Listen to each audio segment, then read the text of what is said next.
Hello, everyone. My name is Dr. Eric Hassid. I am the Associate Medical Director of the Sutter Health Institute for Health and Healing in Sacramento. Thank you for tuning in today. My talk today is going to be talking a bit about the role of hormesis in healthcare, and we'll go into more detail as to what that really means. First off, to tell you a little bit of background, I work at the Institute for Health and Healing in Sacramento, and as I said, I'm the Associate Medical Director. We are fortunate in Sutter Health to have 5 clinics. We have 3 in the Bay Area, and we have 2 here in the Sacramento Valley, 1 in Roseville and 1 in Sacramento, and hopefully in a year from now, soon to be Davis site. The mission that we pretty much all adhere to is to transform health and transform healthcare and transform lives in patients that we see. Our collective vision and mission is essentially to focus on optimizing health for all patients. That will include health, vitality, and quality of life. We all believe that in order for us to prevent chronic disease and even manage chronic disease effectively, we have to have individuals who have optimal health. We focus a lot on the factors that contribute to these issues, specifically lifestyle and environmental factors. So we do spend a lot of time in that, and I'll be touching a little bit upon that during my talk. We also focus on trying to get individuals very resilient with regards to being able to take on more healthcare challenges, and that's where the role of hormesis comes into play, which I will talk a lot about in this particular webinar. So that being said, let's move on. So this slide talks about the presentation overview. I will give you a little bit of background on what functional medicine is, which many of us practice here at IHH. I will talk about some necessary steps to achieve optimal health. I will go over the foundational elements that we spend a lot of time going through with our patients. I will then dive into hormesis, give you a definition, and talk about some of the biological effects that we see as a result of the hormetic responses. I will discuss in detail hormetic activities relevant to optimal health, specifically 2 major categories: diet and nutrition and exercise.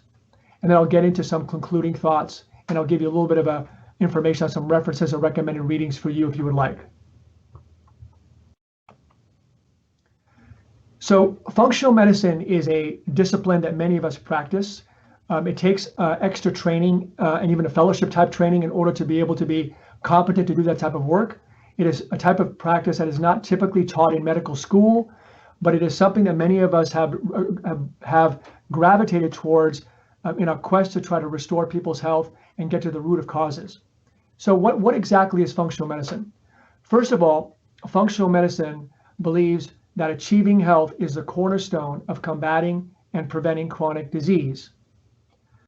Functional medicine also believes that genetics accounts for 20% of our health destiny, while nutrition, lifestyle, habits, and environment account for 80%. So the old adage that it's all in your genes is not completely true. Yes, the genes are there, and yes, the potential for genetic issues occur. However, we have the ability to influence our genetics through our lifestyle habits and environmental exposures. The implementation of healthy nutrition and lifestyle habits can have a substantial positive impact on both disease management as well as disease prevention, in great part by influencing our genetic expression. And this includes what we also like to see is an optimal weight and body composition. So the first things that we try to do is to focus on the foundational elements, which we'll get into in a moment. And then once we have those foundational elements well in place for our patients, then we'll then try to enhance cellular adaptability and resilience. And this is what the hormesis effect is all about. We'll get to that soon. So what are the necessary steps for optimal health? The foundational elements. So we want to support those 6 areas you see on your slide. Healthy oxygenation. It may sound kind of silly, but in our very busy lives where we're not really spending a lot of time doing deep breathing, we're not actually oxygenating the bases of our lungs, so we're not getting the optimal amount of airflow that we can. So doing deep breathing, doing activities like yoga, meditation, and mindfulness techniques can really help for us to focus on healthy oxygenation. Hydration is really important. We always talk about your weight in pounds divided by 2 is in ounces. So for example, if you weigh 150 pounds and you have you divide that by 2, that's about 75 ounces per day. That's typically what we recommend. Most people don't achieve that goal, but if they can get close to that goal, that will be wonderful. Remember that we are 60% water, and so good hydration is going to be very important for optimal health. Nutrition, of course, is very important, and we'll talk a bit more about that. But nutrition is not just your macronutrients. We don't just talk about your carbs, your fats, and your proteins. We talk about all of the plant-based nutrients that really have dramatic cellular signaling properties. And we'll get into that a little bit later in the talk. Detoxification is important. We get exposed to so many different elements of the environment that if we're not good at detoxifying through our gut and our liver, we're really going to have some difficult time dealing with that. When we have issues with detoxification, our oxidative stress load and our toxin load goes up, which is very damaging to our cellular tissues. So optimal detoxification is important. So working on liver support, making sure that we sweat on a regular basis, making sure that we have good urination and good kidney function is really important. In addition, elimination, which we talk a lot about in our clinic, we always ask about how are your bowel movements, and part of that is because that is one of the main forms of elimination that is critical for our health.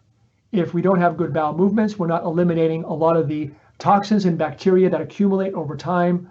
So typically we like to see people have anywhere from 1 to 3 bowel movements, good bowel movements a day formed. If it's less than that and they're constipated, then they're not eliminating well. We want to make sure that we focus on that. And then of course, general gastrointestinal function. We now know through research over the last 10 to 20 years that our gastrointestinal tract is not just for absorbing food and nutrients. It actually controls a lot of different functions. It controls our immune system.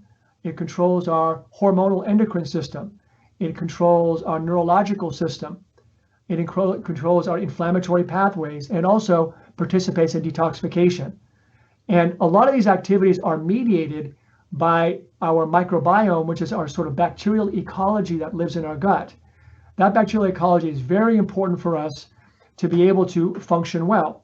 The bacteria communicate with our normal cells in our gut, and they actually, through their own communications, will control our immune system or help regulate our immune system. It'll help regulate our neurochemical environment as well as our endocrine and hormonal environment.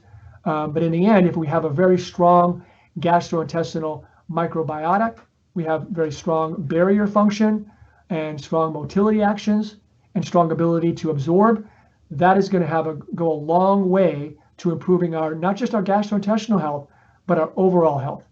As a matter of fact, a very big part of what we do in our clinic is focus on GI function, because many systemic symptoms, when I mean things like systemic symptoms, I mean things like fatigue and joint pain and brain fog that are more systemic symptoms, can actually improve when we improve our gastrointestinal function through the manipulation of our microbiome and manipulate of the foods that can cause more inflammation through our gut.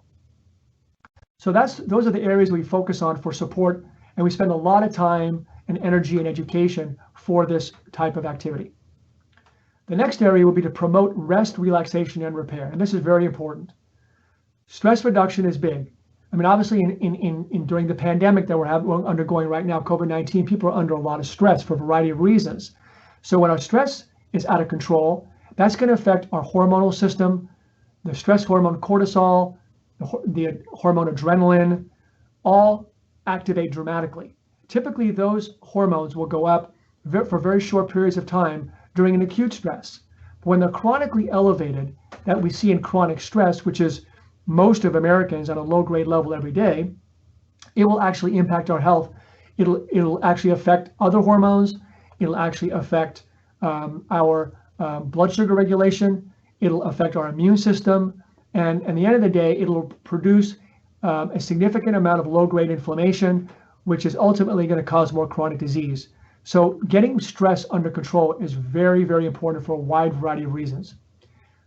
Restorative sleep is critical. Many people will say they sleep 6 to 8 hours, which is fine, but they're not really getting restorative sleep. They don't wake up in the morning feeling very refreshed for a variety of reasons. So we spend a lot of time focusing on the why. Are they in pain? Is their mind ruminating? Are they snoring? Do they have sleep apnea? Are they kicking or jerking? Are they sleepwalking? Are they on medications? All those things can affect optimal restorative sleep. And we have patients who do everything else right, but if their sleep and or their stress is out of control, nothing will get better. So it's very important that we promote rest and relaxation. And part of doing that is to make sure that people have a balanced life. It's not good to be a workaholic, but it's also not good to be unchallenged either. So it's important to have meaning, to be part of a community, to have enough sort of purpose through work or philanthropy or other types of activities, family events. So life balance is going to be critical. And that's going to ultimately, along with sleep and stress reduction, going to really promote a restorative, reparative process for our body.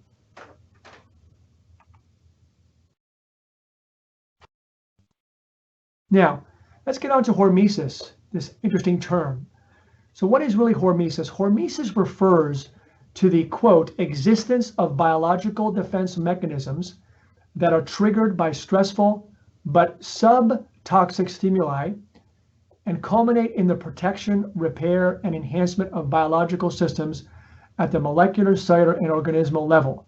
And this comes from Rehana, as you can see the reference below. But what does all that really mean? So basically what it means is that, I'll kind of go to the next slide, you might see it a little bit better.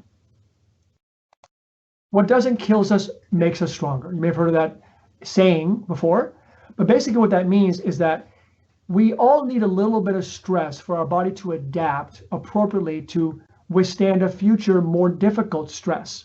So you can see on this axis here, we have the amount of stressor is here on the x-axis, and on the y-axis, we have the benefit. And you can see above the x line is positive, and below is negative. Now you can see the curve that you're seeing there. The green area of the curve on the top is the sweet spot. So we want to have a certain amount of stressor that we can actually take on and appreciate.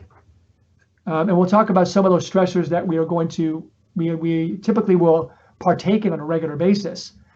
But if we are in a position, like let's say we have a chronic illness, we have cancer, chronic fatigue, fibromyalgia, on a lot of medications, a wide variety of other conditions that put our body under a lot of physiological stress because of chronic inflammation and oxidative stress, then our bodies are already under chronic duress and are being damaged. Therefore, if you throw too much more stress on them, even if it's a controlled stress like exercise, for example, then their body might actually not really benefit from it. They may not be able to adapt.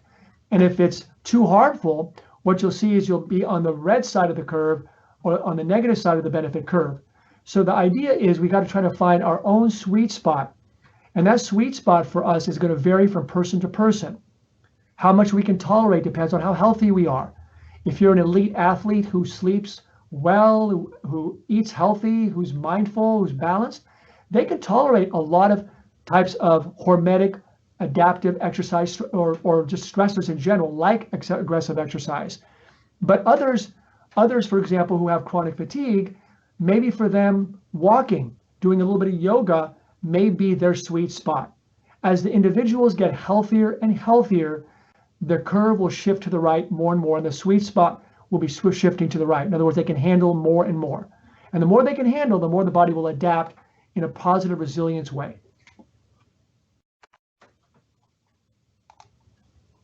So what are the three basic activities that we all emphasize or work on that can lead to a positive hormetic response? The first one is fasting, and we'll talk a little bit about types of fasting that we can all can participate in. The second one will be a low carbohydrate diet or a carbohydrate restriction diet. And the last one will be exercise. All of these three activities create physiological stress responses that will cause our bodies to adapt in a positive way if done appropriately and not over the top. As you can see in this particular slide in the middle, you'll see mitochondrial stress. Mitochondria are the workhorse organelles of our cell. They produce energy. They are very important in helping to manipulate signaling throughout the cell. They're important in every aspect of cellular function. So for example, they help regulate hormone production. They regulate the immune system. They regulate bone health. They regulate metabolism. They regulate brain health. Every aspect of our being requires healthy mitochondria. But if our mitochondria are not healthy and they're not producing a lot of energy, they start to produce a lot of free radical stress, which is damaging electrons essentially. When that happens, it's kind of like BB guns shooting at a wall. They begin to poke holes in cell systems and begin to break down the cell, not only their own mitochondrial tissue, but actually tissue, all of the cellular organelles themselves are damaged by the free radical formation within the mitochondria. It's important to note that mitochondria in general will produce free radicals on a regular basis as they respire and as they produce energy and utilize oxygen. However, if the mitochondria are not healthy or they're under a lot of stress, they will produce more free radicals, cause more damage and dysregulation. And this is something we want to prevent. When we do appropriate hormetic activities like fasting, carbohydrate restriction, exercise, we actually strengthen the mitochondria. We actually cause repair of the mitochondria and replication of the mitochondria. So youthful, healthy mitochondria are the key to optimal health and fighting disease. So what are the biological effects of hormesis that we just talked about? When we fast and we do aerobic exercise, we deplete energy reserves. And we increase the ratio of these chemicals. Not important for you to understand necessarily, but the NAD, NADH, and AMP, ATP ratios are basically energy sensing molecule ratios. In other words, the more energy we use, the more we're depleted. And when the body feels like it's under depleted energy state, it will actually respond by trying to create a resilience physiological adaptive activities. In other words, it'll increase all of those biochemical activities you see there. You see AMP activation, you see PGC1 alpha activation, sirtuin activation, and NRF2 activation. And those are activations that will occur under situations of mild controlled stress. The first three that you see there actually occur under energy depletion stress, while intense exercise like resistance training that lead to free radical production will result in increased NRF2 activation, and that leads to its own effects. So long story short, without getting into too much biochemistry, what does the above biochemical activities lead to? Well, a lot. Stem cells, you may have heard about stem cells. Well, we have stem cells at all ages, more when we're younger, but we even have when we're older. And when you start doing hormetic activities like we talked about, you will mobilize those stem cells so you can get replication and regeneration of new youthful cells. We reduce inflammation as well as oxidative and nitrosative stress, because we know when you reduce inflammation and oxidative stress, you actually reduce damage, and you reduce damage in mitochondria, and you allow repair to take place. You upregulate the production of your own antioxidants. It's more important to produce our own antioxidants than for us to take antioxidants like vitamin C, vitamin E, because in the end, your body wants to be challenged and wants to be able to defend itself and not rely on external factors to do so. We also, through all this process, will enhance autophagy. What autophagy is the auto-digestion of old cells and misfolded proteins. What that means is, as our proteins and cells get older, they become damaged. And when they become damaged, they become more inflammatory. So if you can digest these old cellular debris and misfolded proteins, then you'll be in better shape. So for example, beta amyloid, which is the protein that gets misfolded in Alzheimer's disease, when we do intermittent fasting and all these other type of hormetic activities, we enhance autophagy, which of course means that we're enhancing the dissolving of and the breakdown of this beta amyloid protein. So that's a good thing. Again, we want to enhance mitophagy, which basically is to recycle and to rebuild the new mitochondria that are youthful and energetic and vital and not leaking too many free radicals. And we also want to build a new mitochondria through the recycling of old material from old mitochondria. Also, what happens too is we activate certain proteins within the mitochondria that enhance our ability to burn heat. They also help reduce the mitochondria generated free radicals, which is very protective. Many of you may have heard of brown fat. Brown fat is a fat that actually burns energy. That's a good thing if you're overweight, of course. But when you do hormetic type of activities, you will increase brown fat production, and that'll increase metabolism. To note that thyroid, or the T3 hormone, will actually increase brown fat and improve metabolism. Furthermore, Hormesis will reduce the abnormal cellular growth and proliferation. In other words, it reduces cancer cell potential and autoimmunity. So if you have cancer, lupus, rheumatoid arthritis, what have you, all these hormetic activities will have a positive impact. And the brain really benefits a lot from hormetic activities because it increases brain-derived neurotrophic factor. So as you can imagine, someone who may have Parkinson's or Alzheimer's disease, we know that exercise or intermittent fasting, for example, or low carb activities or diet, can actually increase brain-derived neurotrophic growth factor. The one that does so the most is probably going to be exercise and ketogenic diet. Also, we can improve our autonomic regulation so we can get more relaxed. Our parasympathetic tone gets enhanced, and our stress-based sympathetic tone gets diminished. Also, we can burn fat more effectively, and we can optimize our hormonal regulation and signaling, specifically cortisol and insulin. So we become more insulin sensitive, which actually helps with diabetes and pre-diabetes when you do these activities. So a lot of great things occur as a result of hormesis. So what are some of the hormetic elements that we can have patients partake in? So I mentioned the diet and nutrition aspect. There's carbohydrate restriction and Tokita Flex diet, which I'll mention in a moment. I'll talk a little bit about intermittent fasting, and I'll even talk about some supplements that have natural hormetic-like activities. And of course, exercise, which we'll get into as well. So let's talk a bit about carbohydrate restriction or Tokita Flex plan. So what basically is it? We want to try to restrict carbs to less than 50 grams a day. Some people will go a little bit higher, depending on the situation. But a healthy person, somewhere between 50 to 100 for a pretty healthy person is very reasonable. And the reason why is because we know sugar in and of itself is a somewhat of an inflammatory type of molecule. So if we have too much sugar in our diet, it'll actually attach to different structures like proteins and cause damage. And that damage is basically called advanced glycated elements or end products, AGEs, and those AGEs can make a protein or a cell membrane more inflammatory and more damaging. So keeping the sugar down for that reason alone is a good thing. Also, when sugar is a little bit lower, it'll actually help to modulate the immune response in a more healthy, balanced way.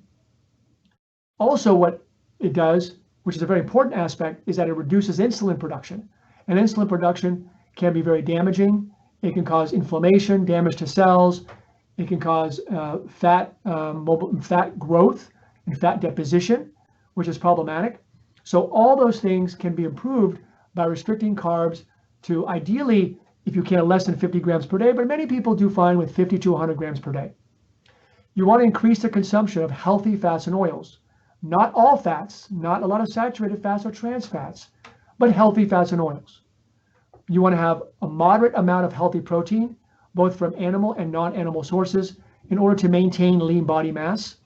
And you want to have low glycemic, so low carb, but in this case, vegetables and fruits.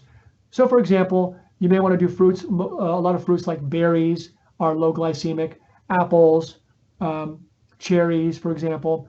They're all good forms of fruit that are low glycemic and very healthy for us. And of course, vegetables are always improved, are always consumed at a high level in that situation. So there's a food plan that we often support here at IHH. It's called the Tokita Flex plan, which is actually comes from the Institute for Functional Medicine. And what it basically consists of is starchy vegetables, and grains and fruit are kept to a minimum, but not necessarily zero. Berries are the fruit of choice, as I mentioned above. It emphasizes non-starchy vegetables, nuts and seeds, healthy fats and oils, and spices. There's also healthy animal and non-animal protein sources, a more healthy version of the standard ketogenic diet, because the ketogenic diet, which you may have heard about, is similar in many ways, but it's very indiscriminate on the types of fats and proteins that people get. So people are taking lard and bacon and fried foods and so forth because it actually adheres to the ketogenic diet. Unfortunately, those can be very inflammatory and damaging. So this Tokita Flex is a healthier version of that, and it's a much more of a long-term type of program. So this process forces the body to oxidize or burn fat and create chemicals from fat called ketone bodies. What that means is that because the body cannot burn sugar very effectively, or doesn't have sugar around to burn very effectively because it's not around, it has to resort to some other form, and it resorts to fat. Well, the brain can't burn fat in its traditional sense. So the fat is broken down into these chemicals called ketone bodies. BHB, acetoacetate, and acetone. BHB is an important one, and those are very, very utilizable fuel for brain and other tissues because the mitochondria can take them up very effectively and produce energy out of them. In addition, these ketone bodies are now thought to be protective. They're not just energy, but they actually may be protective and anti-inflammatory, and they may stimulate a mitochondrial biogenesis, much like a hormetic effect would do. So again, research is supporting the notion that ketones like BHB are signaling molecules that ultimately upregulate antioxidant defenses and mitochondrial biogenesis. And that's why ketogenic diet or the Tokita Flex plan is so helpful for so many patients with many chronic conditions. And again, just to note that the standard keto diet is less discriminant on types of fat consumed. Also, less consumption of vegetables and fiber is often seen in this diet, which can pose some long-term risks. This is actually a copy of the Tokita Flex food plan that I give to patients. It's kind of a cheat sheet. As you can see here, you have all the different categories. You have proteins, legumes, nuts and seeds, dairy alternatives, and fats and oils. And on the next page, you have vegetables, starchy and non-starchy, fruits, beverages, and gluten-free. So everything on this list is actually good. The ones that are highlighted in dark blue are probably the ones that are more preferable for the Tokita Flex. We typically set a caloric range for patients, and then we plug in how many servings of each of these categories that patients can have, and they can choose from that list. People like this because it's very practical, and instead of having to always count calories and try to figure everything out, they can pretty much figure out how many servings they have of each one of these, and they can mix and match. And in the end, they end up doing really well with this type of more simplified program. Now, what are some of the benefits of carbohydrate restriction or ketogenic diet, i.e. Tokita Flex? Cardiovascular health is a big one. Metabolic syndrome and diabetes. Again, if you're lowering sugar and lowering inflammation, you're going to affect cardiovascular health, and you're going to affect diabetes and prediabetes. Weight and body composition, you see a loss of fat mass and a maintenance of lean body mass. So even though you might be losing weight, the key thing here is you're maintaining lean body mass. When you do very, very aggressive caloric restriction on a long-term basis, you will lose weight, but you will lose muscle. But what's nice about this program, even if you do a little bit of caloric restriction with this program, the maintenance of healthy fats and proteins will help to maintain lean body mass, because the body is using fat to burn energy and doesn't have to resort to breaking down protein like muscle from muscle to burn energy. It's been helpful for migraine headaches. It's very helpful for epilepsy. It can help with neurodegenerative diseases like Parkinson's and Alzheimer's, and there's a couple of studies on that. Mood disorders, chronic pain, cancer, wellness, and optimal aging. Because in the end, what you're seeing is you're getting a situation, you're getting optimal hormonal signaling, optimal inflammatory pathway control, and optimal mitochondrial function. That's what you're seeing from this diet, and that's why all these conditions can improve as a result of this diet. More like a food plan more than a diet, actually. What about intermittent fasting? Well, there are different forms of intermittent fasting. I'll divide them into two major categories. One is time-restricted feeding, and the other one is more like a traditional intermittent fasting. So time-restricted feeding means that you're eating all your food, I mean everything, all calories, within a specified time window. The most common one that we feel is most effective is eating over an 8-hour period and then fasting 16 hours at a time. So for example, you might start eating at 9 o'clock in the morning or finish at 5, or maybe starting at 10 o'clock or finishing at 6 p.m. The key thing though is to try to get 75% of all the calories consumed before 2 p.m. because we're most insulin sensitive before 2 p.m. Predominantly, we're most insulin sensitive actually around 11 o'clock in the morning. So the more that you eat earlier, the better off you are. Remember, you're also following your circadian rhythm. We're supposed to be, eating during the day and resting and repairing at night. And following that circadian rhythm is critical to optimal health. Studies will show improved weight and blood pressure without change in actual diet quality or calories. So in other words, if you just do this type of time-restricted feeding, you can get a change in body composition and weight on its own. And I've seen that clinically, and there's a study that supports that. The other type of is intermittent fasting itself, which means you have little or no energy intake from 16 to as much as 48 hours in duration. What it means, you're consuming no more than 40% of normal calories, for example, let's say twice a week, not consecutively or every other day. So in other words, let's just say you have a 24-hour period where you're eating a very, very small amount of food or no food at all. You could do a water fast. People will do that once or twice a week. Some people will do it every other day. I recommend just doing it once or twice a week, along with time-restricted feeding. And this type of intermittent fasting can be helpful in weight management.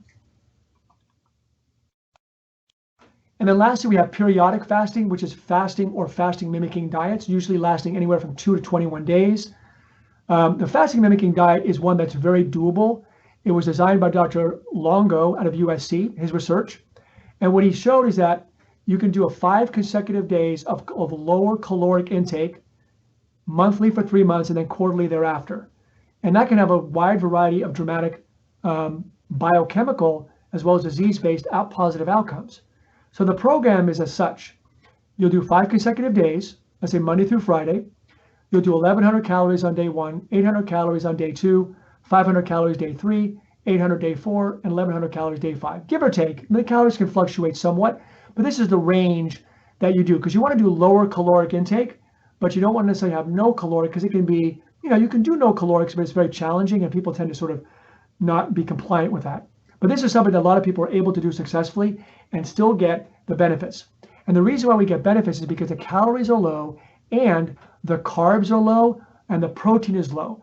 It is protein and carbs that stimulate insulin, and insulin is what ultimately, causes the issues that we talk about. It actually causes the biochemistry that is the antithesis of the hormetic biochemistry. Once you can get the insulin levels down, you can start turning on those other types of the biochemistry we mentioned to get the benefits you're looking for. So most of the calories are coming from high fat. So what you're really typically eating are things like soups, low glycemic load smoothies, vegetables, nut bars, olives, etc. Very little protein, very little carb, high healthy fat, lots of veggies. Studies are suggesting potential benefit in weight loss, blood pressure, inflammation control, and a variety of chronic diseases. Fasting for 72 hours or more may be necessary to affect those processes of autophagy and mitophagy I mentioned before. So in order to get those big responses that we want, the hormetic responses, it may mean that we need to be up to 72 hours fasting. And this is why the fasting mimicking diet is so good, because essentially it's kind of creating that environment for 5 consecutive days out of the month, once a month, and then quarterly thereafter. What are some of the benefits we're noticing for intermittent fasting? Well, animal studies show benefit in cardiovascular disease, optimal weight and body composition, insulin signaling and prevention of metabolic syndrome and diabetes, neurodegenerative disease, and cellular resilience and aging. And this comes from Matson. Human studies, they're very preliminary. Many more studies are needed, but we're starting to see benefits in cardiovascular disease, optimal weight and body composition, weight management, insulin signaling and prevention of diabetes or metabolic syndrome, adjunctive cancer therapy. So small trials are showing that if you do, for example, intermittent fasting or ketogenic diet with cancer, you might get some improved outcomes. But again, they're very small trials and more studies need to be done. And small trials show benefit with multiple sclerosis. Now, what are some of the natural hormetic-like substances? People are always asking, well, are there any supplements I can take that will mimic all this stuff? Now, granted, nothing can replace what we do, just to remind you of that. It's important that you can't just take a pill and expect it to have the same benefit. However, there are some nutrients, many nutrients, that act like small amounts of stressors. A lot of the plant-based nutrients are actually not antioxidants. They're actually mildly pro-oxidant. They're like exercise-induced free radical damage. So for example, resveratrol will turn on the same biochemical pathways that exercise does, or maybe even fasting does. So that's thought to be like a hormetic-like substance. Curcumin, turmeric, is a hormetic-like substance. Green tea extract, quercetin, acetylcarnitine, alpha-lipoic acid, pyroquinolone, or better known as PQQ, NAD-riboside, NMN. They're all nutrients and or plant-based nutrients that actually support the hormetic-like activity.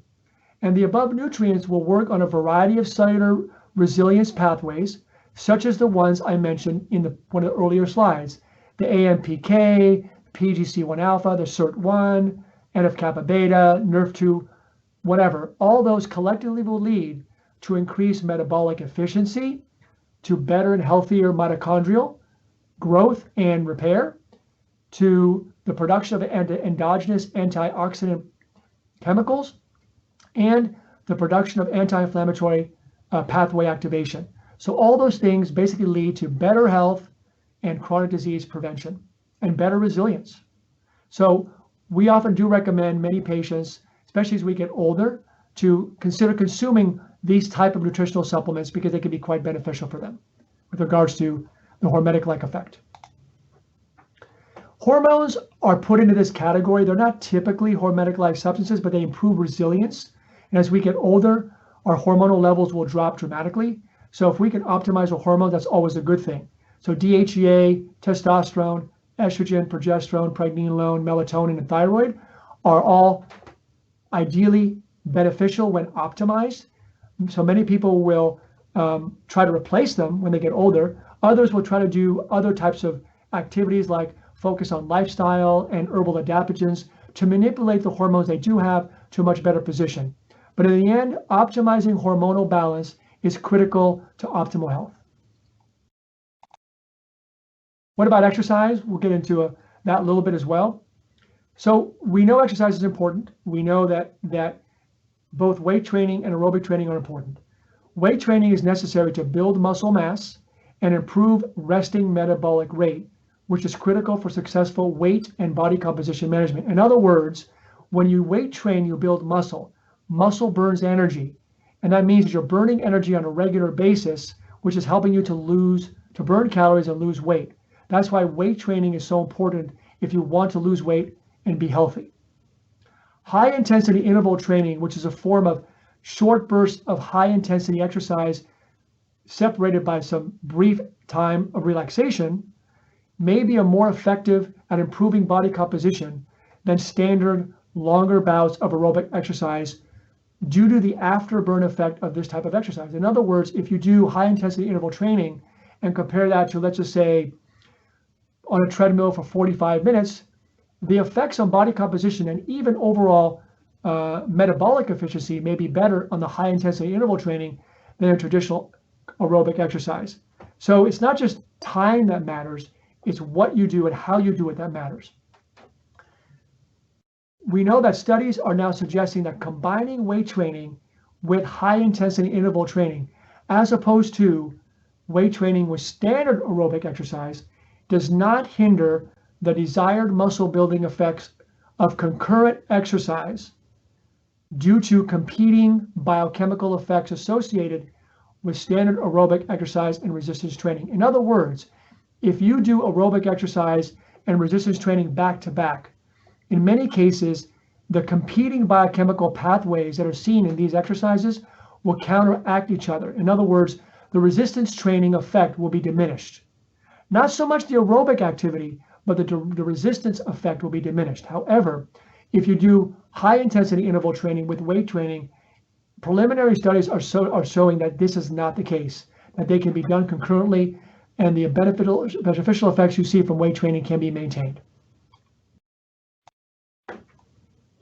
Exercise primarily aerobic type before breaking, the 16-hour fast creates a larger energy deficit. You haven't been eating for a while, and now you're going to exercise, so already you're in an energy deficit. And when you create energy deficit, as I mentioned earlier, that turns on the energy sensing molecules that will ultimately lead to all the great physiological changes like building mitochondria and upregulating antioxidants. So in effect, if you add the element of fasting to already a situation like exercise aerobically that already depletes your energy, you get a compounded effect.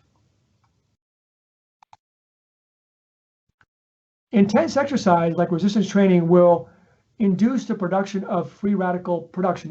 You're causing, damage to tissues, inflammation, swelling, and that's going to cause free radical damage. It is that free radical damage that actually will turn on the pathways that lead to the upregulation of all the genetic things that we want to see. For example, the production of antioxidants endogenously. The anti-inflammatory pathways get activated. The mitochondrial biogenic pathways get activated. All this occurs because of the free radical generation that we see with intense exercise. With this in mind, it may be best to avoid supplements right after exercise in order to allow for the exercise-induced free radical generation to take its effect. Because if you take a lot of supplements that quell or quench free radicals like vitamin C, vitamin E, and vitamin A, you might actually impede the stress-based activity from free radicals to do its job. And there were some studies that show that if you take vitamin C with exercise, you will actually get less of the delayed onset muscle soreness, so less inflammation, that's good, but you will have actually had a blunting of your adaptive response from, let's say, weight training. So for example, you can't build muscle as well if you're taking a whole bunch of vitamin C right after exercise. So basically I tell patients to delay taking the vitamin supplements until maybe later on in the day, 8 to 12 hours later after exercise. We do know that consuming whey protein and branched chain amino acids around or after exercise, along with some carbs like berries, a berry whey smoothie is a good example, can support recovery and augment the desired muscle anabolic effect resulting from resistance training. So in other words, if you add some protein to your workout within maybe 30 minutes, you might get a pretty good, better building effect than if you didn't do without it. In general, as long as you have enough protein in your diet, typically 1 to 1.5 grams per kilogram per day, in most cases you'll be fine. You may not eat extra, but some people like to take a little extra whey protein or branched chains to get that extra boost of stimulation. So, in conclusion, optimal health management requires effort and strategy. Focusing on the foundational elements, as I mentioned earlier, nutrition, sleep optimization, emotional health, activity, exercise, GI health, environmental detoxification, and elimination are critical elements. And this is the first step we must take in order for patients to get on the track to better health. And it's probably 80% of the time we spend. Once we get patients on a reasonable plan of action, the next step will be to engage in activities designed to promote adaptive physiological changes, the hormetic effect, which is critical to achieving optimal health and cellular resilience. These activities or stimuli include, as mentioned earlier, carbohydrate restriction, like with the Tokita Flex diet plan I showed you earlier, intermittent fasting, at least time-restricted feeding at the minimum, and then challenging exercise as with resistance training and high-intensity interval training. So here's some recommended readings. I think the Institute for Functional Medicine is a great site to refer to, the American Academy of Anti-Aging Medicine. These first two are where most of us do our fellowship type training. Life Extension Foundation is a great foundation that gives a lot of great information. For $75 a year membership, you can get access to wonderful supplements and a wonderful magazine that goes over the research on certain supplements.